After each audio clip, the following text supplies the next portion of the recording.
क्रमांक 138, योहानाचं शुभवर्तमान अध्याय 8 वचन 2 ते 7 मी वाचतो, सर्वांनी लक्ष द्या. नंतर पहाटेस तो पुन्हा मंदिरात आला. तेव्हा सर्व लोक त्याच्याकडे आले आणि तो बसून त्यांना शिकवू लागला. त्यावेळी व्याभिचार करीत असताना धरलेल्या एका स्त्रीला शास्त्री व परुषी ह्यांनी त्याच्याकडे आणले व तिला मध्ये उभे करून ते त्याला म्हणाले, गुरुजी, ही स्त्री व्याभिचार करीत असताना धरण्यात आली. मोशेने नियमशास्त्रात आम्हाला अशी आज्ञा दिली आहे की अशांना दगडमार करावा. तर आपण हिच्याविषयी काय म्हणता? त्याला दोष लावायला आपणास काहीतरी मिळावे म्हणून त्याची परीक्षा पाहण्याकरिता ते असे म्हणाले. येशू तर खाली ओनवून बोटाने जमिनीवर लिहू लागला आणि ते त्याला एकसारखे विचारित असता तो उठून त्यांना म्हणाला, तुम्हामध्ये जो निष्पाप असेल त्याने प्रथम तिच्यावर दगड टाकावा. Hallelujah, hallelujah, hallelujah, hallelujah, hallelujah, hallelujah, hallelujah, hallelujah. परमप्रधान परमेश्वराचा एकमेव पुत्र प्रभू येशू ख्रिस्त ज्यावेळेस या पृथ्वीवरती होता आणि त्याच्यासोबत त्याच्याद्वारे आणि त्याच्या ठाई जितकी कार्य अद्भुत चिन्ह घडली त्याविषयी बायबल सविस्तर साक्ष देतं. बायबलमध्ये लिखित स्वरूपात आजही आहे, जे आपण वाचून आपण आजही समजतो की परमेश्वराची कार्यप्रणाली किंवा परमेश्वराचे काम करण्याची पद्धत, परमेश्वराची योजना, ह्या संबंध गोष्टी आपल्याला आजही बायबलमधून कळतात. प्रभू येशू ख्रिस्ताच्या सोबत जी एक घटना घडली त्याच्याविषयी आज आपण वाचलं. प्रभू येशू ख्रिस्त या पृथ्वीवरती परमेश्वराचं मन, परमेश्वराची योजना, परमेश्वराचं हृदय या जगामध्ये सांगायला आला आणि तो हे काम करत असताना त्याच्यासोबत जी एक घटना घडली ती अशी होती की येशू ख्रिस्त गावागावामध्ये, नगरानगरामध्ये, प्रांतामध्ये जाऊन देवाच्या राज्याची सुवार्ता पसरवत, पश्चातापाविषयी सांगत आणि आपलं हृदय परमेश्वरासाठी उघडं करण्यासाठी तो ह्या गोष्टीविषयीची साक्ष देत होता, ह्या गोष्टीविषयीची तो उपदेश देत होता. आणि हे होत असताना नियमशास्त्रांमध्ये परमेश्वराने लोकांकरिता ज्या उन्नतीच्या, आशीर्वादांच्या योजना लिहिलेल्या आहेत त्या योजना येशू ख्रिस्त अगदी सहज समजेल, पटेल, उमजेल अशा पद्धतीने लोकांना तो सांगायचा आणि लोकांना ह्या गोष्टी अगदी आनंदाने ते स्वीकारायचे, कारण त्यांना असं काहीतरी कळत होतं जे आजपर्यंत उभ्या जगामध्ये त्यांना कळालं नव्हतं. त्यांच्या संबंध आयुष्यात त्यांना कधी हे कळालं नव्हतं. ना कुठल्या धर्मपंडिताकडून, ना कुठल्या याजकाकडून, ना कुठल्या फरुशाकडून, ना कुठल्या शास्त्रीकडून, कोणाकडनंही कळालं नाही. ज्याला लोक शास्त्रांचे तरवेज समजतात, ज्याला लोक शास्त्रांचे अभ्यासक समजतात, ज्याला लोक शास्त्रांविषयीचे जाणकार समजतात, अशा लोकांना सुद्धा परमेश्वराचं मन व्यवस्थित सांगता आलं नाही. परंतु येशू ख्रिस्ताने ते सांगितलं. परमेश्वराने जे काही अगोदर लिहून ठेवलेलं आहे, परमेश्वराने जे काही अगोदर सांगितलेलं आहे त्या सगळ्या गोष्टीविषयीची परिपक्वता परमेश्वर प्रभू येशू ख्रिस्ताने समस्त जगासमोर सांगितली, किंबहुना त्यांनी ती दाखवली. आणि असं असताना लोक, शास्त्री वर्ग, फरुशी वर्ग, याजक वर्ग, धर्मपंडित, धर्मपुढारी, धार्मिक गोष्टींचे शिकवणारे, ह्या लोकांना सोडून लोक येशूच्या मागे जायचे, येशूचं ऐकायचे. कारण येशूच्या शब्दांतून मनुष्याला एक आत्मिक शांती मिळायची. येशूच्या शब्दातून मनुष्याला परमेश्वराचं मन आणि परमेश्वराच्या हृदयामध्ये चालू असलेली योजना अगदी स्पष्ट समजायची, म्हणून लोक येशूच्या मागे जायची.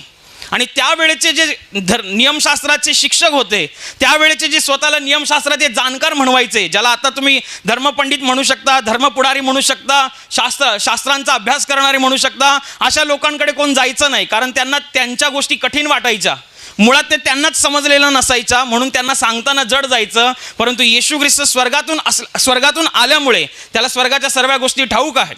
येशू ख्रिस्ताविषयी तर साक्ष अशी आहे की जो वरून येतो तो सर्वांच्या वर आहे आणि तो सगळ्या स्वर्गाच्या गोष्टी बोलतो, सगळ्या वरच्या गोष्टी बोलतो. आणि येशू ते करत होता. लोकांचा फार मोठा जमावडा, लोकांचा फार मोठा समूह येशू ख्रिस्ताच्या मागे चालत होता. येशूचा अनुयायी तथा येशूचा शिष्य होण्याची त्यांची उत्कंठा होती. आणि असं असताना शास्त्री वर्गाला, याजक वर्गाला, धर्म शिक्षणाचे शिक्षण देऊ पाहणाऱ्या लोकांना येशूची चीड निर्माण व्हायची की आम्ही आमच्या आयुष्याची कित्येक वर्ष शास्त्रांचा अभ्यास करण्यामध्ये घालवली. आजही लोक देवाविषयीचं ज्ञान संपादन करण्यासाठी कुठल्या तरी रानावनामध्ये, जंगलामध्ये, कुठल्या तरी हिमालयामध्ये जाऊन बसतात. का? तर त्यांना काहीतरी देवाचं आध्यात्मिक ज्ञान प्राप्त होईल. तसे हे शास्त्री लोक होते त्यावेळेचे. त्यांनी आपल्या आयुष्याचं अर्ध आयुष्य ते शास्त्रांचा अर्थ समजण्यामध्ये, देवाच्या गोष्टी समजण्यामध्ये, देवानी काय लिहिलंय ते शिकण्यामध्ये त्यांचं अर्ध आयुष्य त्याच्यातच जायचं. आणि म्हणून त्यांना ती चीड होती की लोक आमच्याकडे येत नाही आहेत, लोक आम्हाला मान सन्मान देत नाही आहे. पण हा येशू, त्यांना येशू डोळ्यांनी दिसत होता. तो एकदम कोवळा तरुण होता, 31, 32 किंवा 33 वर्षाचा असेल. त्यांना असं वाटायचं ह्याच्या मागे का जातात? आम्ही एवढे प्रौढ, आम्ही एवढे वृद्ध, आम्ही एवढे जाणकार, आमची केस काय अशीच पिकली नाही आहेत, आणि हे आम्हाला सोडून येशूच्या मागे का जात आहेत? येशूचा काटा काढला पाहिजे, येशूवरती खटला चालवला पाहिजे, येशूविषयीच्या विरोधात कट रचला पाहिजे. ह्या लोकांनी मसलत केली.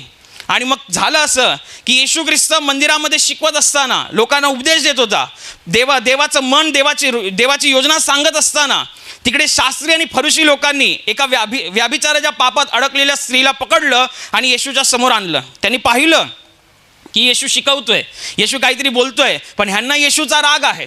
आणि ह्यांना येशूचा राग आहे, येशूविषयी काहीतरी खटला चालवायचा, येशूविषयी काहीतरी कट रचायचा. म्हणून यांनी त्या पापामध्ये अडकलेल्या एका स्त्रीला येशूच्या पुढ्यात आणून ठेवलं आणि म्हटलं की पहा, हिला पाप करताना आम्ही पकडलेलं आहे, हिला पाप करताना आम्ही पकडलेलं आहे. आणि मोशेच्या द्वारे परमेश्वरांनी शास्त्रांमध्ये सांगून ठेवलं आहे की असं पाप करणाऱ्या माणसाला दगडमार करायला पाहिजे, दगडाने ठेचून मारायला पाहिजे.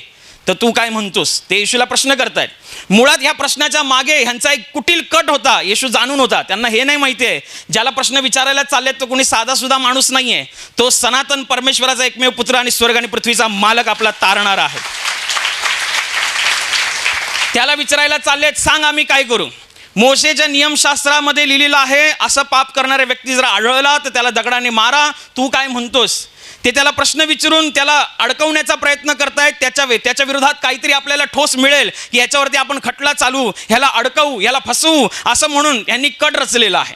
परंतु येशू सगळ्या गोष्टींचा जाणता परमेश्वर, ज्या नियमशास्त्राचा आधार घेऊन ते येशूला फसवायला निघाले, मुळात त्यांना हेच माहिती नाही आहे की येशूच त्या गोष्टीचा जनक आहे. कारण बायबलमध्ये साक्ष आहे की सर्व काही त्याच्यामध्ये, त्याच्याद्वारे आणि त्याच्या ठाईच अस्तित्वात आहे. सगळं काही त्याच्यामध्ये बनलेलं आहे.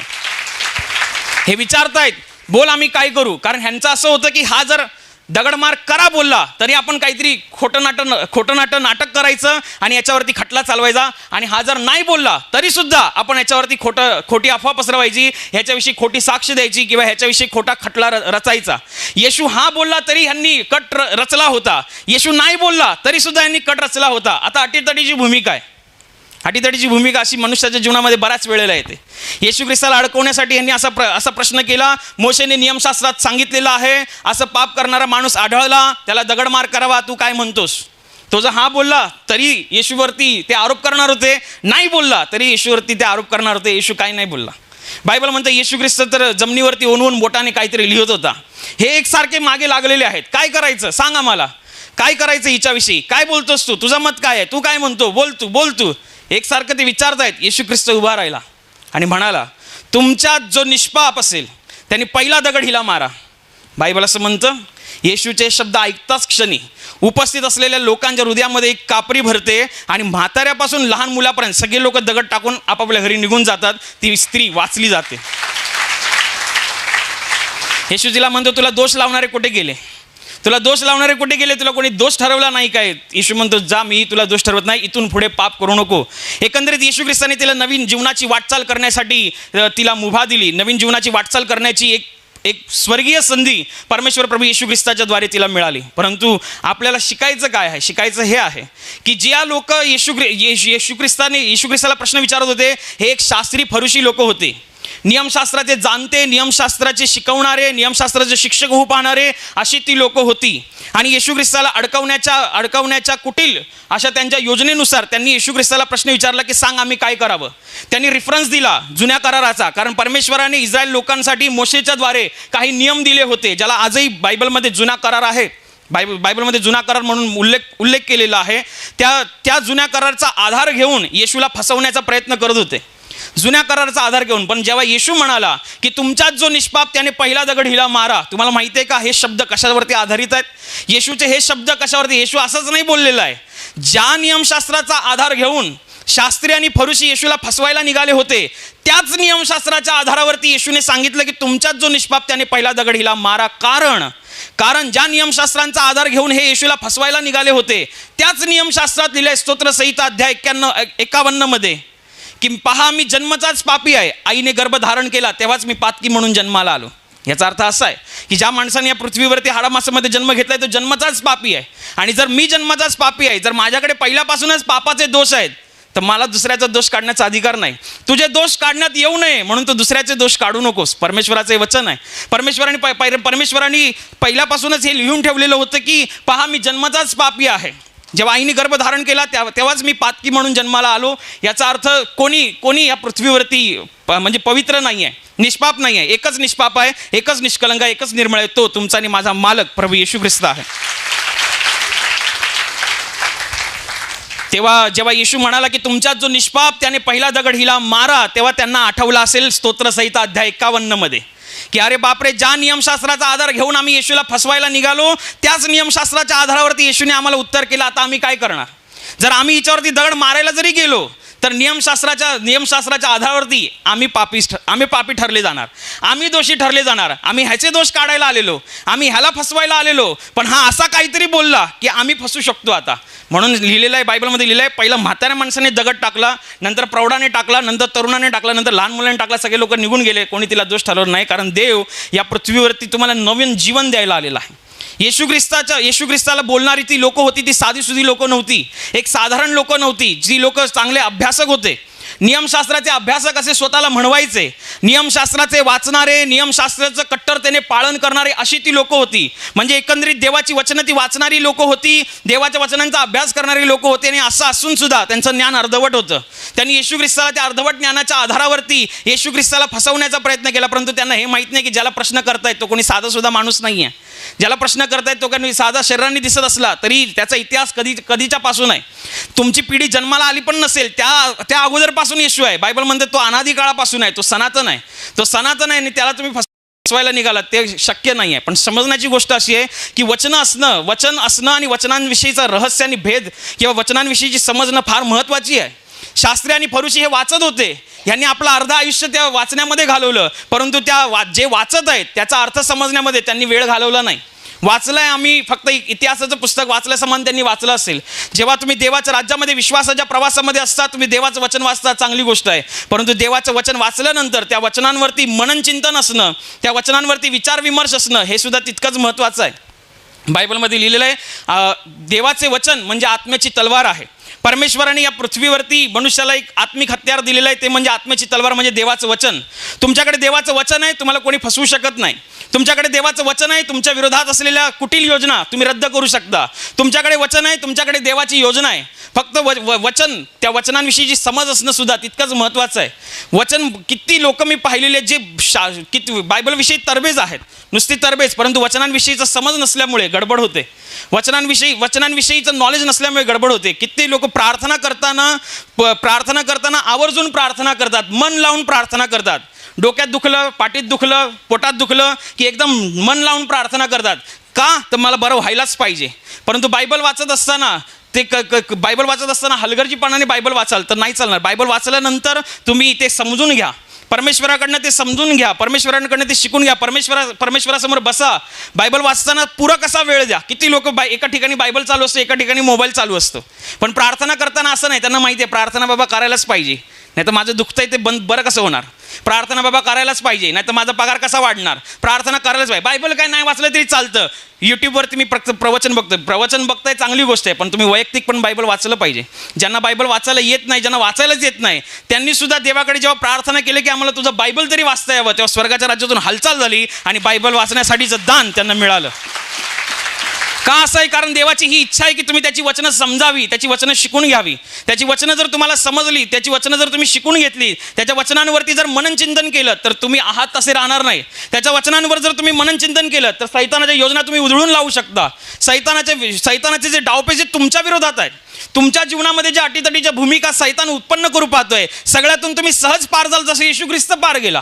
तुम्ही बायबल वाचणार असाल तर तुम्हाला समजेल की येशू ख्रिस्ताची जेव्हा अभयारण्यामध्ये परीक्षा झाली, तेव्हा त्या अभयारण्यामध्ये परीक्षा झालेली असताना सैतानाने त्याची परीक्षा पाहिली, तेव्हा त्याला मंदिराच्या शिरोभागी उभं केलं आणि सैतान येशूला म्हणाला की तू खाली उडी मार, या मंदिराच्या शिरोभागी जो उभा आहेस तू खाली उडी मार. म्हणजे शास्त्रांमध्ये लिहिलेलं आहे. कशामध्ये? शास्त्रांमध्ये परमेश्वराने हे सांगितलेलं आहे. तो तुझ्याविषयी आपल्या दूतांना आज्ञा करील आणि तुझा पाय धोंड्यावर आपटण्या अगोदरच तो तुला हातावर झेलून धरेल. हे लिहिलेलं आहे. हे ओरिजिनलमध्ये बायबलमध्ये हे वचन आहे. या वचनांचा रेफरन्स घेऊन सैतान येशूकडे आला आणि येशूला म्हणतो मार उडी खाली, मार उडी. तू जर देवाचा पुत्र आहेस ना तर मार खाली उडी. तू जर देवाचा पुत्र आहेस तर तू खाली उडी मारशील. तर तुझ्याविषयी लिहिलेलं आहे की तो आपल्या दूतांना आज्ञा करील आणि तो आपल्या दूतांना आज्ञा करेल आणि तुझा पाय धोंड्यावर आपटण्या अगोदर ते तुला आपल्या हातावर झेलून धरतील. पण येशू ख्रिस्त सर्व गोष्टीचा जाणता परमेश्वर आहे, त्याला बरोबर माहिती आहे. तेव्हा येशू ख्रिस्तांनी सांगितलं की पवित्र शास्त्रात हे सुद्धा लिहिलेलं आहे की परमेश्वर जो तुझा देव त्याची परीक्षा पाहू नकोस. आणि सैतान तिकडून निघून गेला. परमेश्वर जो तुझा देव त्याची परीक्षा पाहू नको, सैतान तिकडून निघून गेला. त्याच्या जागी जर आपण असतो आणि त्याने आपल्याला ओपन चॅलेंज केला असता, तू मार उडी, तू बायबल वाचणार आहेस ना, का तू बायबलमध्ये हे नाही वाचलंस की तू खाली उडी मारल्यानंतर तो तुझ्या दूतांना आज्ञा करील आणि तो तुझा पाय धोंड्यावर आपटायच्या अगोदर, तुला ठेच लागण्या अगोदर तो तुला आपल्या हातावर झेलून धरशील. तुम्ही काय कराल? तुमच्याकडे येशूसारखं वचन पाहिजे, येशूसारखं वचनांची समज पाहिजे, येशूसारखं वचनांचा अर्थ तुमच्याकडे पाहिजे. आणि हा अर्थ मिळतो, आजही मिळतो पवित्र आत्म्याच्या द्वारे. पण लोकांना फक्त वाचून इतिहासाचं पुस्तक नाही आहे हे की राजे महाराजे होते मग त्यांनी एवढे गड जिंकले आणि तेवढे झाले, ते नाही आहे. हे स्वर्गाचं पुस्तक आहे. जे वाचाल आणि हृदयात ठेवाल तर स्वर्गाचं राज्य तुमच्यासाठी उघड केलं जाईल. तुम्हाला ओपन चॅलेंज केलं सैतानाने, मार उडी खाली. तू जर देवाचा पुत्र असेल, मी देवाचा पुत्र आहे, तुला दाखवू काय, थांब मारतोच खाली. देव वाचवणार नाही, कारण येशू म्हणाला परमेश्वर तुझा देव त्याची परीक्षा पाहू नकोस. बायबलमध्ये पुढे हे लिहिले की येशू ख्रिस्त 40 दिवस 40 रात्री उपास प्रार्थनेमध्ये असताना 40व्या दिवशी सैतान येऊन त्याला सांगतो, तू जर देवाचा पुत्र असशील तर ह्या धोंड्यांना, ह्या दगडांना आज्ञा कर की या भाकर होऊ दे म्हणून. येशू म्हणाला, शास्त्रलेखात हे लिहिलेलं आहे की मनुष्य केवळ भाकरीने नव्हे तर परमेश्वराच्या मुखातून निघणाऱ्या प्रत्येक वचनाने जगेल. सैतान तिकडून निघून जातो. येशू ख्रिस्तांनी सैतानाला किती सहज त्याला हुडकावून लावलं, सहज त्याला पळवून लावलं. का? तर त्याच्याकडे वचन आहे, तो स्वतः देवाचं वचन आहे. अशा पद्धती येशू ख्रिस्ताचं ही जीवनी जर लिहिलेली आहे त्याच्यातून आपल्याला हे शिकायला मिळतं की आपल्याकडे वचनं आणि वचनांची समज असणं गरजेचं आहे.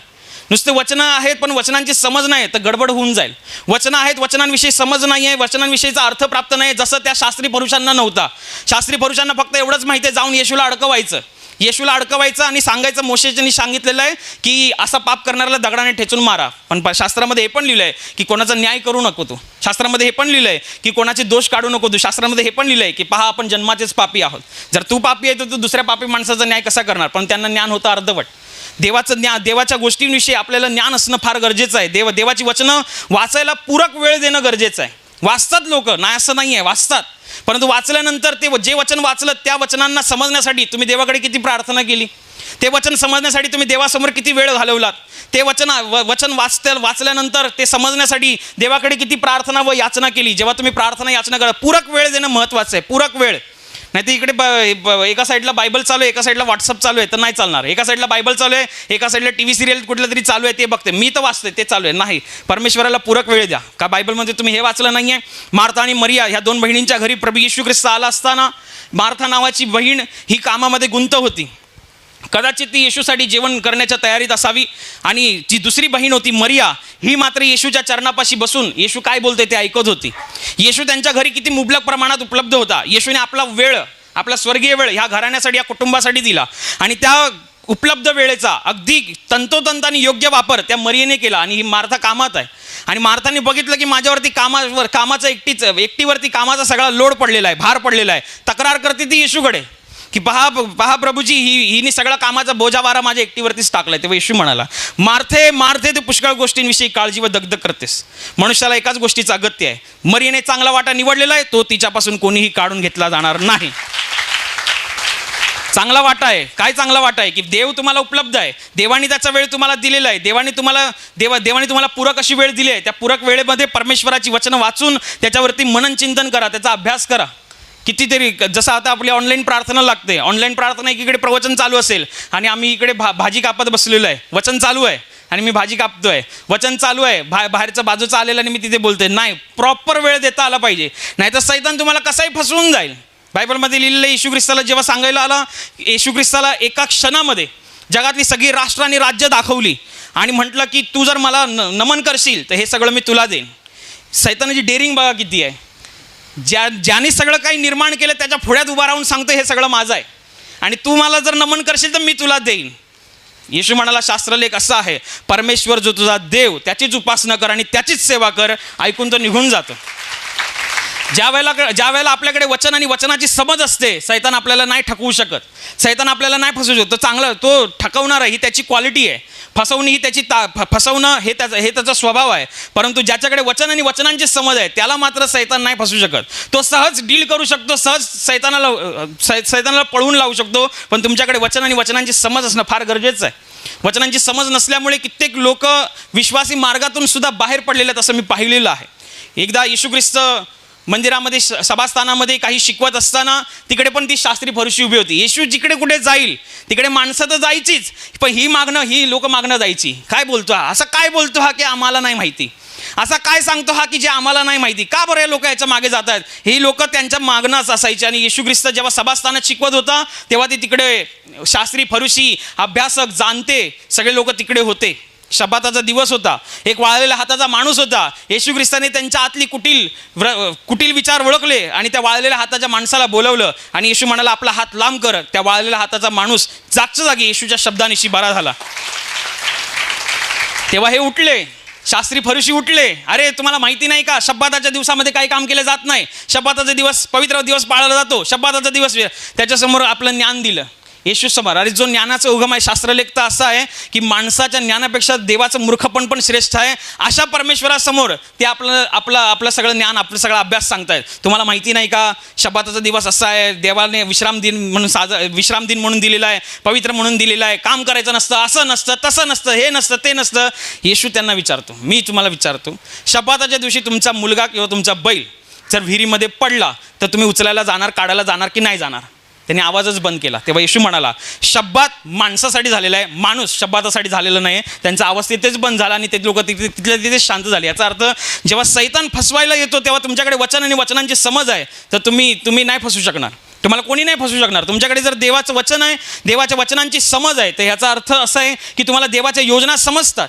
प्रेषित पौल जो येशू ख्रिस्ताचा झंझावाती कार्य करणारा शिष्य होता, अगदी तुफान पद्धतीने त्यांनी या जगामध्ये देवाचं कार्य केलं.